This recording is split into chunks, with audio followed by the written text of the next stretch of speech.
Wagwan, my brethren, my brothers, my viewers, my subscribers. I've got another cooking video here today. The last one was really shonky and I highly disliked it. So I've got my hot chocolate, trusty hot chocolate, and then you want to grab your Craven Dale milk, the blue topped milk.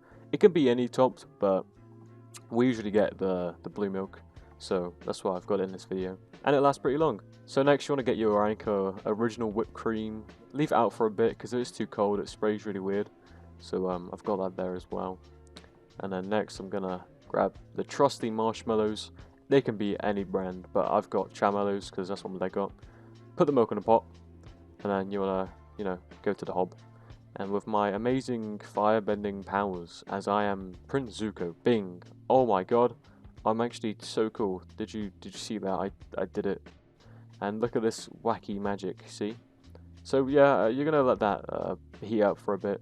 And while that's doing that, I'm going to grab the hot chocolate powder and just ready it on the side.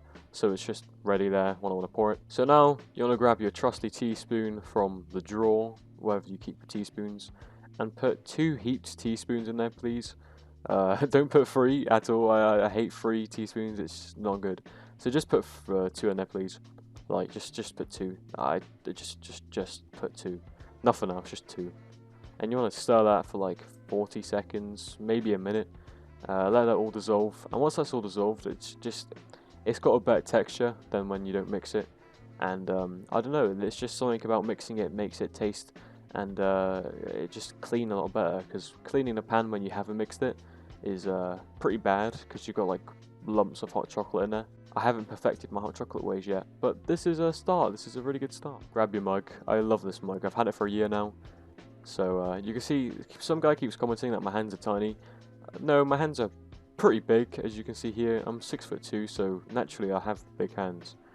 And I'm going to let the mug sit there in a nice fashion now. And now you want to grab a marshmallow. They can be any marshmallow. I prefer white marshmallows. I'm not trying to like be racist or anything, but pink marshmallows are... I don't like pink marshmallows. They just don't taste the same, even though they are the same thing as white marshmallows. It's just a nitpick I have, it's weird. And now you want to grab your hot chocolate from the stove, and you just want to pour it in there nice and soft to the marshmallow, because you can pour stuff softly, of course. I've got some leftover hot chocolate as well, and then I'm gonna wipe that with a blue rag, just so next time I use the counter it's not hot chocolatey at all. So now you want to grab your whipped cream and squirt it in the sink first if it's brand new, like I do, just so you know it sprays properly and it doesn't blow up in your face. So I'm gonna grab it and I'm gonna start spraying now. So as you can see, I'm a bit stupid when it comes to spraying, because this is brand new and I didn't know what I was doing at first, and I've done it before and it's a lot better than this, but for some reason this just was like the worst spray I've ever done in my life. So I do apologise if you dislike how I've done it here. And look, it's like a mountain thing. It's just diabetes. It literally is just diabetes, man. And then now you want to grab a pinch of your hot chocolate powder and you just want to sprinkle it on top of the hot chocolate, or shall I say the whipped cream. And it just makes it look a lot better, like it's from Costa or something. And it makes the whipped cream taste good. So I'm going to grab it and drink that stuff up. And excuse the mess I make. And damn, that was a really good hot chocolate. I enjoyed making it. I enjoyed filming it and everything. I've got a tripod now, so cooking videos are going to get a lot better. And thank you for watching. And yeah, have a good night and see you later. Goodbye.